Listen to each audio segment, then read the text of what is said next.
So, what if I told you that a state in India with over 35 million people claims it has done something, well, almost unthinkable, completely wiped out extreme poverty?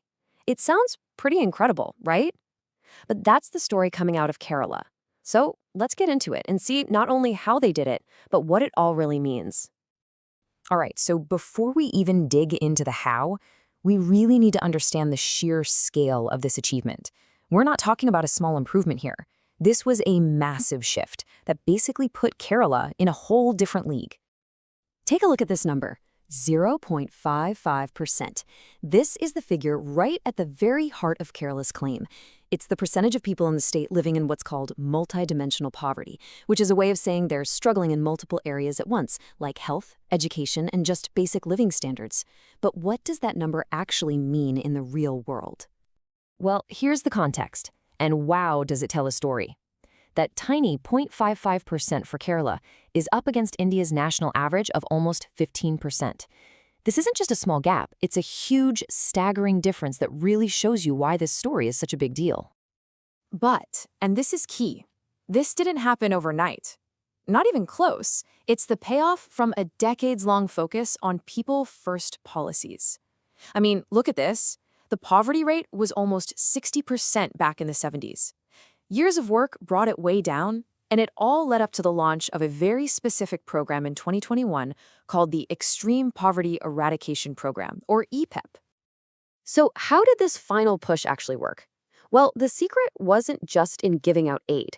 It was in who they found and how they found them. And this is where the model gets really, really innovative. 64,006. This number is so important. You know why? Because it's not an estimate. It's the exact number of extremely poor families they found through a super careful ground-up survey. The whole point was to not miss anyone, which meant, of course, they first had to find everyone. And this just perfectly shows their decentralized strategy. Instead of some top-down command, they sent out an army of nearly 400,000 people to go door to door. They worked with local governments, and they used 4 simple but really powerful criteria to identify families. Were they struggling with access to food, to healthcare, to a decent livelihood, and to a safe place to live? After tons of verification, they had their final list. But here's the thing. Identifying those 64,006 families, that was just the start. The real magic, the part that was a true game changer, was what they did next. It was a total rethink of how welfare is supposed to work. Okay, so here's the pivot. You know how most government programs are one-size-fits-all, right? You get a standard benefit, whether it's what you actually need or not. Well, Kerala's approach was the complete opposite. They created unique, custom-made micro-plans for every single one of those families. And a microplan wasn't just about money. It was about solving the specific, real-world problems that a family was facing.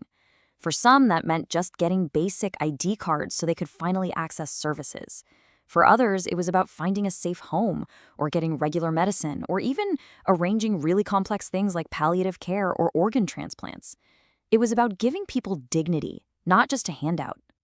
Now, like with any project this ambitious, the Kerala model isn't perfect. It has its critics, and it's absolutely essential that we look at the challenges and the questions that are still out there, because no system ever is. And that leads us to the biggest question of all, right?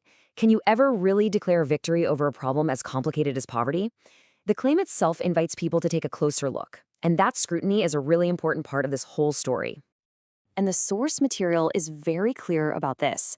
It admits that criticism is unavoidable, and it highlights some very specific and valid concerns about whether the program has worked as well for the most marginalized groups, especially Kerala's tribal communities.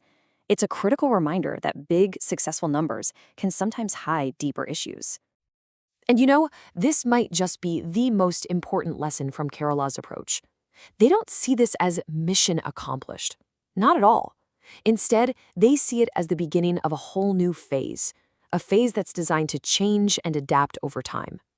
And that's exactly why the government has already rolled out EPEP 2.0. The whole focus has shifted. It's moved from lifting families out of poverty to making absolutely sure they never fall back in. It's a switch from rescue to prevention. And this just redefines the entire concept, doesn't it? The real takeaway from the Kerala story isn't just that impressive 0.55% number. It's this idea of treating poverty elimination as a continuous process of governance, an ongoing job that's never really finished. So as we wrap up, this is the thought I really want to leave you with. The Carolla model challenges all of us to rethink what ending poverty even means. Is it a finish line you cross once and get a medal for? Or is it the hard, continuous work of building a system that just keeps on supporting, preventing, and adapting? Forever. That might be the most valuable lesson of all.